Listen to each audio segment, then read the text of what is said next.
Je vous salue, chers frères et sœurs en Christ Jésus. Alors, je voudrais ici, à travers cet enseignement, que j'intitule « Jésus et Zachée », nous faire prendre conscience de la profondeur de ce passage des évangiles.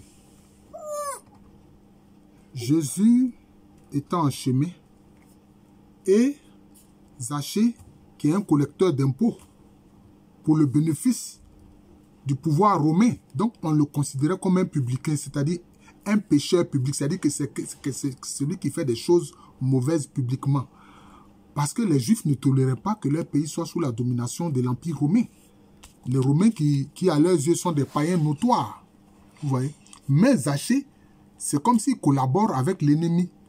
Donc lui, il est collecteur d'impôts pour le compte de l'empereur romain. Et c'est quelqu'un qui était très riche. Cela veut dire qu'en réalité, en collectant les impôts pour César, pour l'empereur, mais lui aussi, il en mettait un peu dans sa poche. Et il était très riche, mais il a entendu parler de Jésus. Et il voulait voir Jésus. Ça, c'est un point important. Vouloir voir Jésus, chercher à voir Jésus.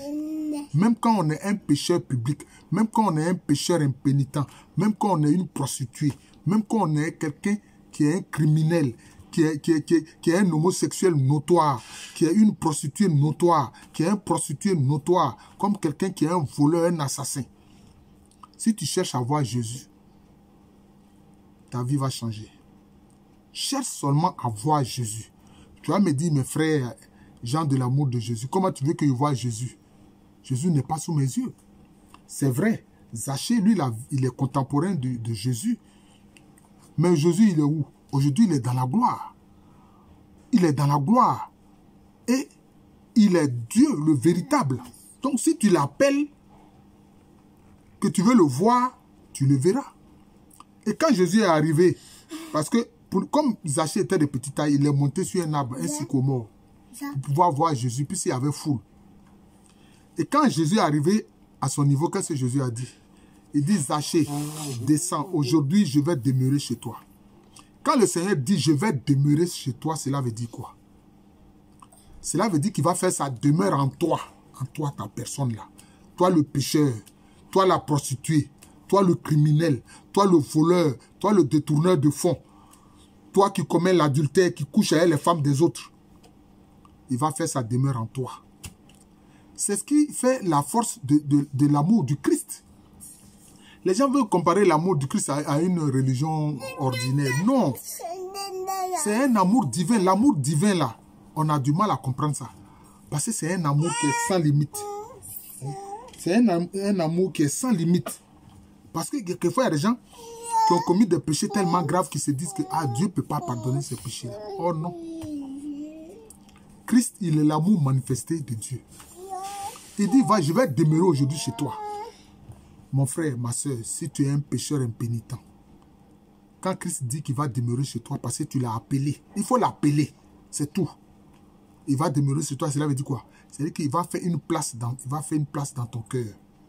Il va venir siéger dans ton cœur pour être ton Seigneur, pour être ton Rédempteur, pour être ton Sauveur et ton Dieu. Sur qui tu peux compter parce qu'il est fidèle. C'est comme ça. Et il a dit à Zachée, aujourd'hui je vais demeurer chez toi. Et quand il est venu chez Zachée, qu'est-ce qui se passe? Tous les pécheurs publics là, tous les collecteurs d'impôts, la société des collecteurs d'impôts était chez Zachée.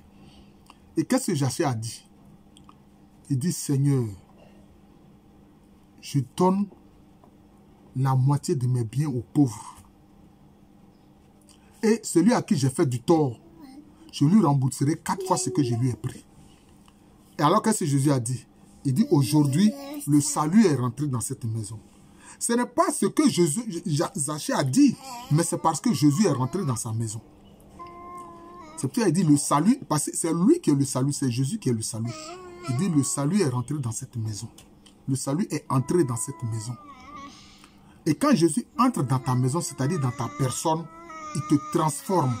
Et Zachée a été transformé. Donc, ce qui concerne Zachée, c'est une transformation. Puis, il y a quoi? Non, elle va venir. Hein? Elle est partie à Boboté à côté, elle va venir. Hein? Donc, c'est une transformation.